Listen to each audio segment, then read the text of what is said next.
കുഞ്ഞിപ്പെണ്ണ് വന്ന് തിരിച്ചു പോകുന്ന സമയത്ത് അവൾക്ക് അത്യാവശ്യം കൊണ്ടുപോകാനുള്ള സാധനങ്ങളെല്ലാം നമ്മൾ എപ്പോഴും തലേ ദിവസം തന്നെയാണ് പോയി മേടിക്കുന്നത്. എനിക്കറിയില്ല എത്ര പേര് ഇങ്ങനെ ഉണ്ടെന്ന്.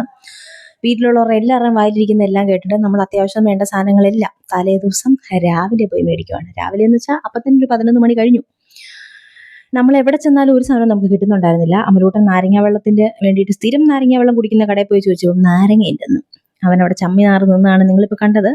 അതിനുശേഷം നമ്മൾ വേറെ രാജക്കാടുള്ള ഒരു കടയിൽ പോയിട്ട് നമ്മൾ നാരങ്ങ വെള്ളമാണോ വാട്ടർമെലൺ ജ്യൂസും അങ്ങനെ ബർഗറും കുഞ്ഞാവയുടെ എന്താണ് പറയുന്നത് കുറേ സാധനങ്ങൾ എന്തൊക്കെയോ കുറേ സാധനങ്ങൾ എല്ലാവരും കൂടെ കുടിക്കുകയും കഴിക്കുകയും ഒക്കെ ചെയ്തു. ഞാനൊരു ബർഗറൊക്കെ കഴിച്ചു.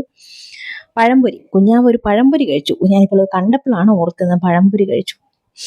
കുഞ്ഞിപ്പെണ്ണ് പാവം പപ്സ് വായിലിട്ട് കടിച്ചപ്പോൾ പൊതുവെ ഞാൻ പുറത്തു പോയാൽ പപ്സ് കഴിക്കാറില്ല കേട്ടോ.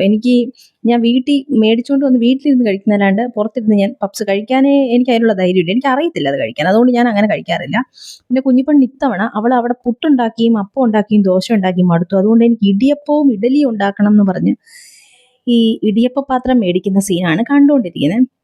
നല്ല ക്യൂട്ട് ഒരു ഇടിയപ്പ പാത്രം. ഒത്തിരി വിലയൊന്നും ആയില്ല. എനിക്ക് തോന്നുന്നു 600 സംതിങ് ആയുള്ളൂ. ഫുൾ സ്റ്റീലിൻ്റെ ആണ്. നല്ല ക്യൂട്ടാണ്. വളരെ ചെറുതാണ് കേട്ടോ.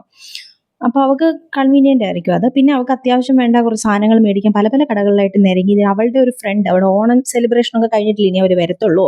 അപ്പോൾ അവളുടെ ഫ്രണ്ടിന് ഒരു സെറ്റ് സാരി വേണമെന്ന് പറഞ്ഞാൽ അത് നോക്കാൻ വേണ്ടി കയറി. അതിനിടയിൽ അവൾക്കൊരു ടോപ്പ് നോക്കിയേക്കാന്നൊക്കെ പറഞ്ഞ് ഇത് എടുത്തോ ഇല്ലയോ എന്ന് ഞാൻ ശരിക്കും ഓർക്കുന്നില്ല.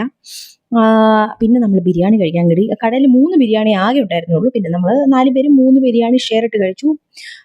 ആ രംഗമാണ് നിങ്ങൾ കണ്ടുകൊണ്ടിരിക്കുന്നത്. ഞാൻ എല്ലാവരുടെയും ബിരിയാണിയിൽ നിന്നും ശകലിച്ച് എടുത്ത് കഴിച്ചു. അങ്ങനെ പിന്നെയും കുറേ അലച്ചിലൊക്കെ കഴിഞ്ഞിട്ട് എഗെയിൻ നമ്മൾ വീട്ടിൽ പോകുന്നതിന് തൊട്ട് മുൻപ് ഒരു ജ്യൂസൊക്കെ കൂടെ എല്ലാവരും കഴിച്ചു. പിന്നെ നേരെ വീട്ടിലേക്ക് പാക്കിങ്ങിന്